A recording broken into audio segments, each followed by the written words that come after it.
Com o avanço da tecnologia digital, as informações estão na palma da mão. Vídeos, e-books, tutoriais, podcasts. Mas de que serve tanta informação se nós não temos tempo para filtrar o que realmente é de qualidade? Os cursos à distância da Capta têm curadoria e são focados no desenvolvimento pessoal e profissional. No que você é bom, para a Capta te deixar ainda melhor. Modernize o seu conhecimento e aplique no seu dia a dia. Vem aprender com a gente. Capta, o portal do conhecimento.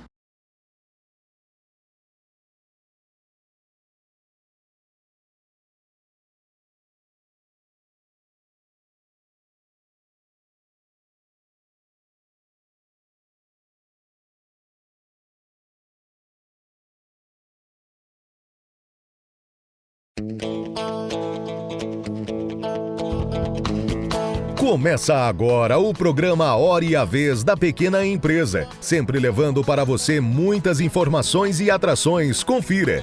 O economista Otto Nogami falando sobre gestão de custos e sua importância para as empresas. O sócio-diretor da Pantalica Partners, Carlos Patini, explicando os pilares da excelência operacional. O economista e educador financeiro Luiz Arthur Nogueira fazendo uma análise geral do atual cenário econômico brasileiro. E nesta semana, o presidente do Simp, Joseph Cury, recebe a diretora de RH do Grupo Elfa, Aline Suetti. Fique conosco.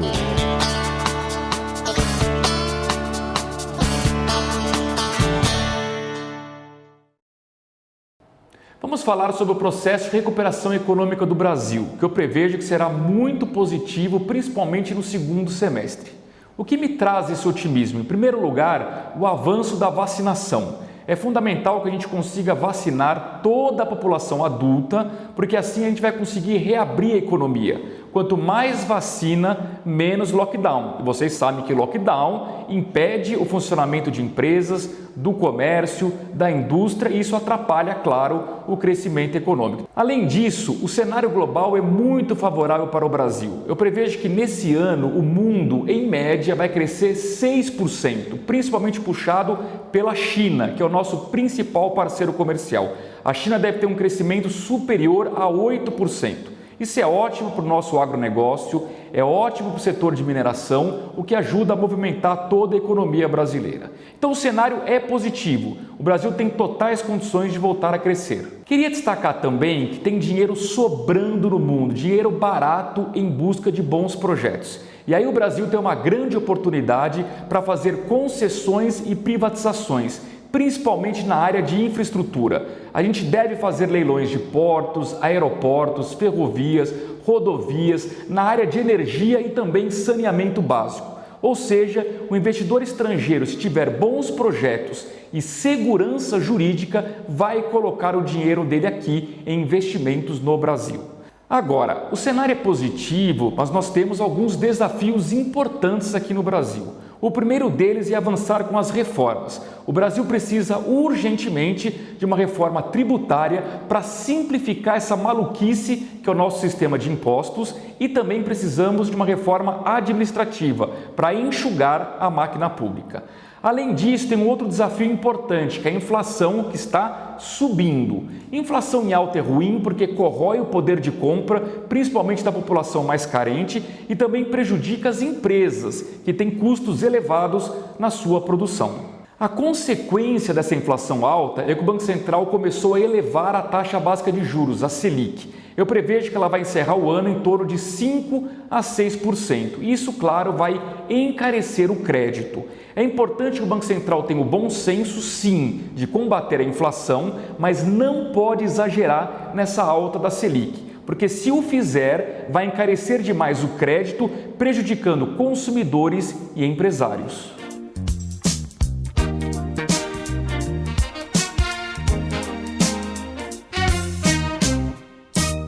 Sem dúvida alguma, o momento atual que nós estamos vivendo é um momento muito delicado, principalmente levando-se em conta que a perspectiva de um processo recessionário permanece.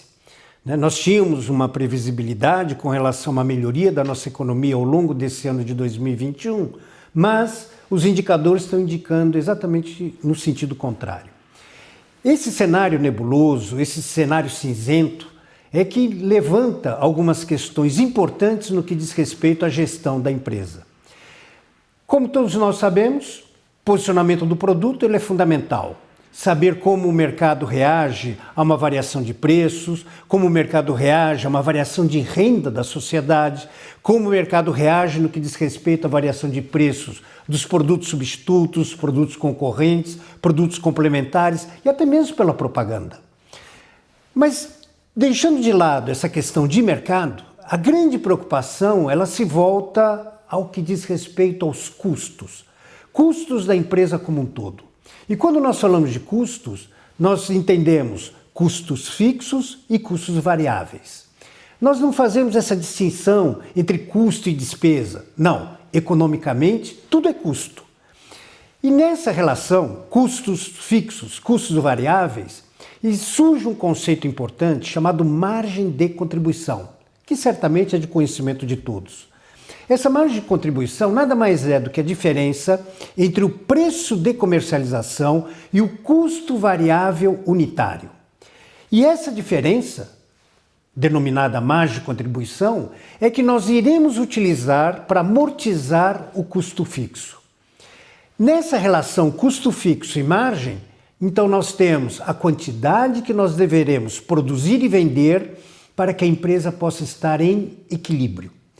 Então fica claro que essas três componentes, custo fixo, preço e custo variável unitário, representam as três variáveis estrategicamente mais importantes. Por quê? Tudo gravita em torno desse ponto de equilíbrio. Então, para que eu possa estar nesse ponto de equilíbrio, ou mais rapidamente poder estar nele, eu tenho que trabalhar com custo fixo o menor possível, o custo variável unitário o mais baixo possível e o maior preço possível.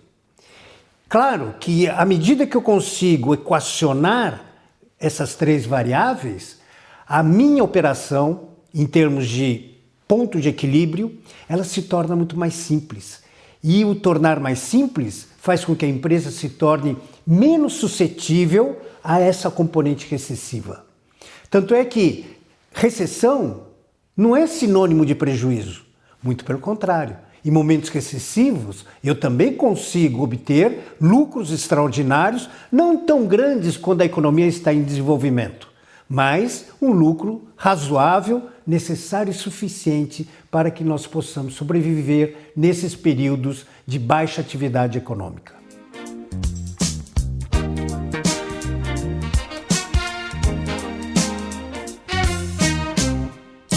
Cada empresa tem a sua forma, tem os seus processos, tem a sua cultura, tem o seu jeito de ser, cada empresa é única.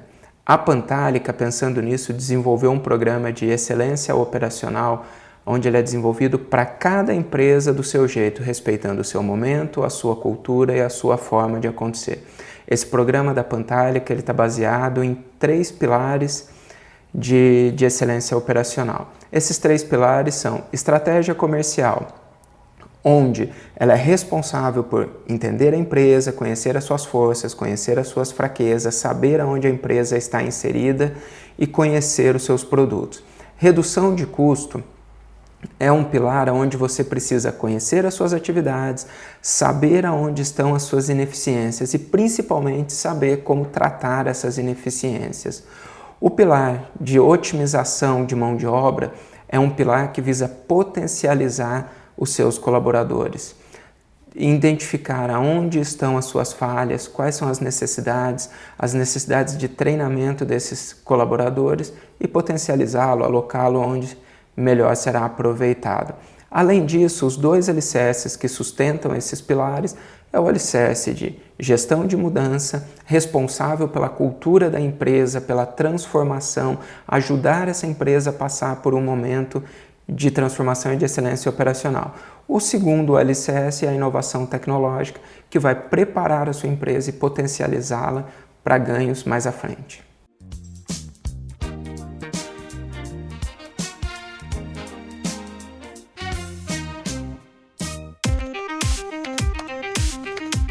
Agora é a hora dos empresários da pequena empresa ganharem dinheiro com a internet. O Marketplace da KeepSelling chegou com tudo. Você que tem um micro e pequeno negócio, venha vender os seus produtos num Marketplace focado em você. Cadastre-se no Marketplace da KeepSelling e venda com segurança para qualquer pessoa física ou jurídica do Brasil, sem burocracia. Inscreva-se gratuitamente agora e coloque a sua empresa na era digital. Entrevista da semana. A nossa convidada de hoje é a Aline Suete, diretora de RH estratégico da empresa Elfa. É um prazer tê-la conosco. Igualmente, prazer estar aqui. Conta pra gente, ser humano, pessoa, depois da pandemia, o que se espera? O nome da vez é adaptabilidade. Todos nós agora vamos ter que ser adaptáveis, flexíveis, não só na execução das nossas tarefas, mas no nosso desenvolvimento também. Vamos complicar um pouquinho mais. As nossas pesquisas feitas pela Datafolha demonstram que nós estamos caminhando para um aumento do desemprego, nós estamos caminhando para um cenário extremamente difícil e a competição entre o ser humano e a máquina. O que você pode nos falar a respeito disso daqui a pouquinho no pós-pandemia? Qual a tua visão? É verdade, a gente não pode ir contra os fatos. E os fatos nos levam a crer que realmente toda essa previsão está certa. Porém, como você falou, a gente competir com a máquina, o humano competir com a máquina vai estar cada vez mais difícil. As máquinas são mais eficientes, elas são mais produtivas, elas são mais confiáveis naquelas tarefas que são rotineiras. Porém, a máquina não consegue competir com a gente. A máquina não consegue competir com a criatividade, com a desenvoltura, com a resolução em cima de problemas complexos que o humano tem.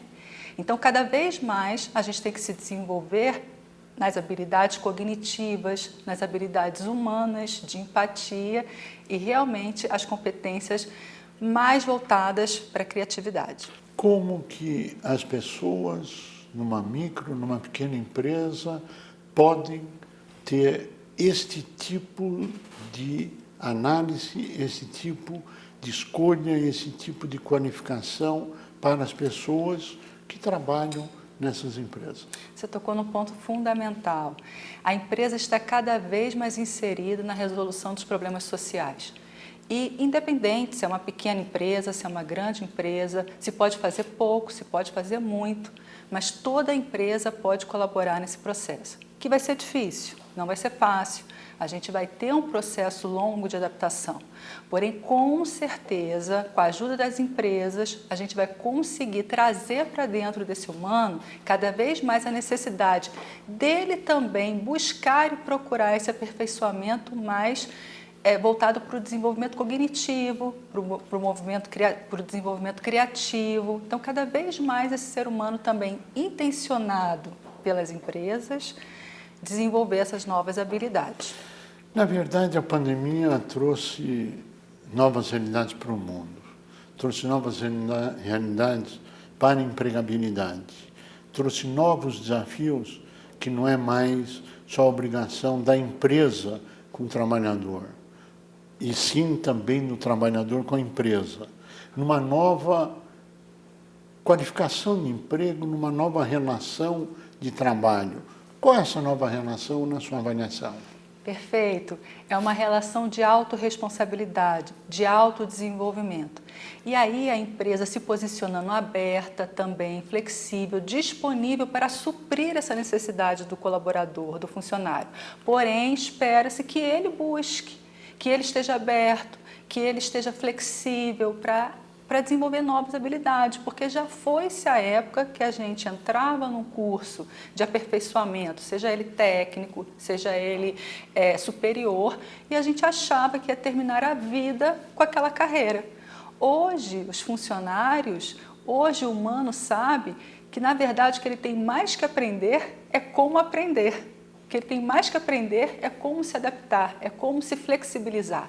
E tendo uma empresa, né, que se responsabilize, que ajude a promover esses momentos, né, de desenvolvimento, esse funcionário, com a autorresponsabilidade dele também, se mostrar proativo, se mostrar disponível para realmente estar sempre imerso nesse processo de desenvolvimento. Como é que isso é demonstrado pela empresa, como é que isso é demonstrado pelo trabalhador?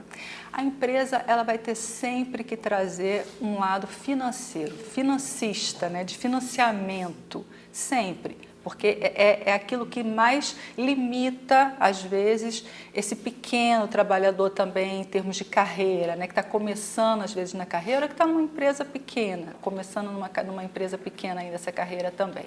Então, a empresa sempre vai ser a detentora, talvez, de um recurso financeiro que vai ajudá-lo, né, naquele primeiro momento. Por parte do empregado, é se mostrar mesmo flexível, é falar, é estar disposto e aproveitar com toda a sua possibilidade, cada oportunidade que ele tiver. Bom, daqui para frente, cada vez mais as coisas serão medidas. Cada vez mais a relação ela passa a ser aprofundada no investimento e retorno, que antes era só no comercial, agora ela chega em todos os níveis da empresa. Como que esse RH estratégico se aplica nessa seleção, nessa contratação, nessa nova fase pós-pandemia? A gente não precisa complicar muito. Tudo que a gente vai começar, a gente pode começar pequeno em fases, em pedaços. Então, desde a medir a produtividade mesmo daquele trabalho, daquele funcionário, como a medir algumas competências, como a autorresponsabilidade. Como é que eu meço a autorresponsabilidade?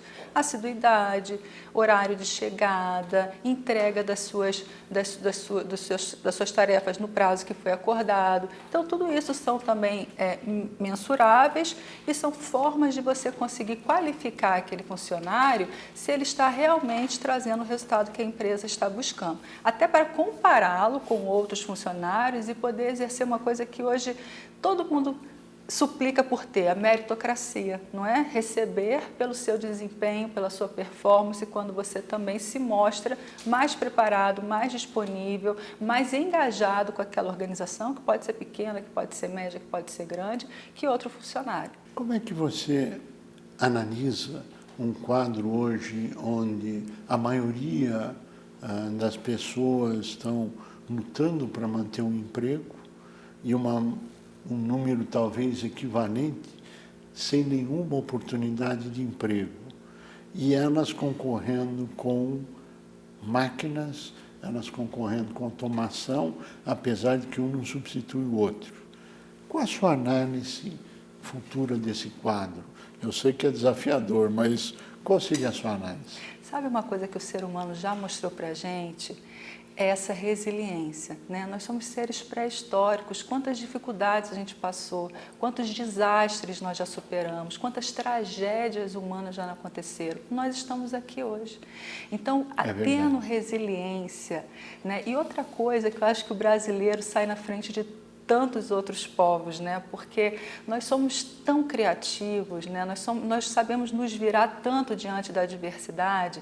Então, sendo resiliente, né? Sabendo superar o momento da dificuldade que todos estamos passando e mantendo, né, uma disciplina nesse desenvolvimento, eu tenho certeza que a gente vai sair desse momento de angústia. Quando nós falamos dessa meritocracia, desse novo desenvolvimento, etc., nós temos aí uma fase de transição onde as empresas, 80% delas, estão num quadro econômico extremamente debilitado, a sociedade civil passando por dificuldades econômicas graves, enfim, todo mundo está sem dinheiro na maioria das vezes.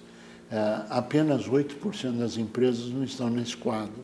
Como é que você vê essa fase de mudança dentro de um planejamento estratégico? Olha que interessante, a meritocracia até para saber quem você vai reduzir.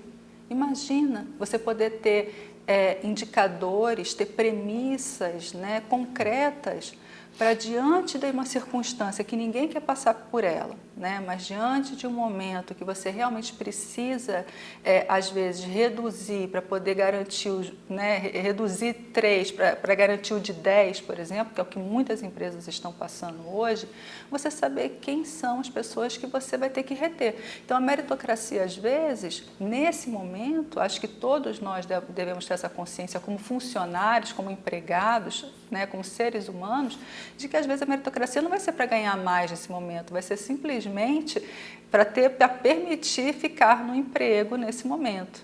Né? E não é para desqualificar o outro, não, claro, né? Claro que não, mas é para ter alguma premissa que seja pelo menos clara e comparável para que você possa fazer boas escolhas. Onde entra a neurociência nesse quadro? A neurociência é tão interessante, acho que vai ser uma conversa para uma outra entrevista, mas com certeza dá para falar brevemente que uma das entregas da neurociência é a capacidade de você se reprogramar. É a capacidade de você deixar de fazer coisas que você vinha fazendo, né? Nós somos seres humanos de hábitos, então nós construímos hábitos. O nosso cérebro ele é feito para ter menos esforço. E diante da repetição, ele programa as nossas atividades, até inclusive o nosso raciocínio.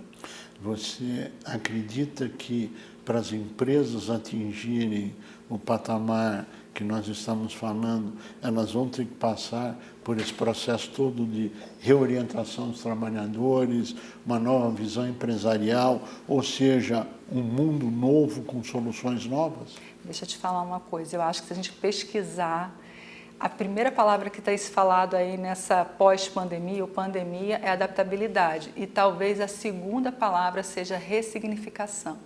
Então, quem não conseguir se ressignificar, dar novos sentidos, novos propósitos para as questões complexas que a gente está vivendo, a gente realmente vai ver aquela pessoa perdida num tempo, porque o tempo está extremamente rápido, volátil, mutante. Então, se você não conseguir ressignificar para poder acompanhar e se manter atuante no tempo, né, de hoje e o futuro, você vai ficar no passado. Uma pergunta que não quer calar. Quanto custa, ou as empresas terão dinheiro para essa requalificação, para esse novo treinamento, para esse novo desafio, ou são custos acessíveis e o mundo está mudando, inclusive, nessa área?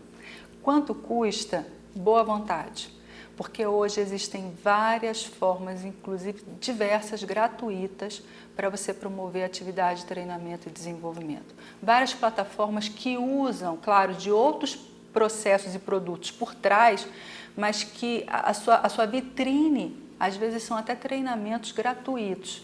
Então, hoje, qualquer empresa, né, mesmo nem empresa, qualquer ser humano, ele consegue atingir altos níveis de desenvolvimento, com até pós-graduações, MBAs, né, mas cursos até mais básicos, indo para as redes, indo para a internet e conseguindo ter vários cursos de muita qualificação gratuitos. Dentro desse planejamento que se busca, mundo novo, mundo velho, né, mas o mundo é o mesmo, onde é que entra o ESG? Então, eu acho que isso foi uma capa que acabou sendo dada para as necessidades que a sociedade vê da organização realmente interferir de forma positiva no desenvolvimento humano. Ou seja, o social, o ambiental, o econômico e assim por diante. Exatamente, sendo responsabilidade também da empresa, ou seja, a empresa sendo protagonista nesse processo de qualificação, de cuidado do humano para essas novas sociedades. Aline Suetti, nós queremos agradecer muito a sua participação, agradecer pela transmissão do conhecimento acumulado e desejar que o país possa caminhar nessa direção. A você que esteve conosco, nosso mais profundo agradecimento, com a certeza que estaremos juntos na semana que vem. Até lá! Com o avanço da tecnologia digital, as informações estão na palma da mão. Vídeos, e-books, tutoriais, podcasts. Mas de que serve tanta informação se nós não temos tempo para filtrar o que realmente é de qualidade? Os cursos à distância da Capta têm curadoria e são focados no desenvolvimento pessoal e profissional. No que você é bom, para a Capta te deixar ainda melhor. Modernize o seu conhecimento e aplique no seu dia a dia. Vem aprender com a gente. Capta, o portal do conhecimento.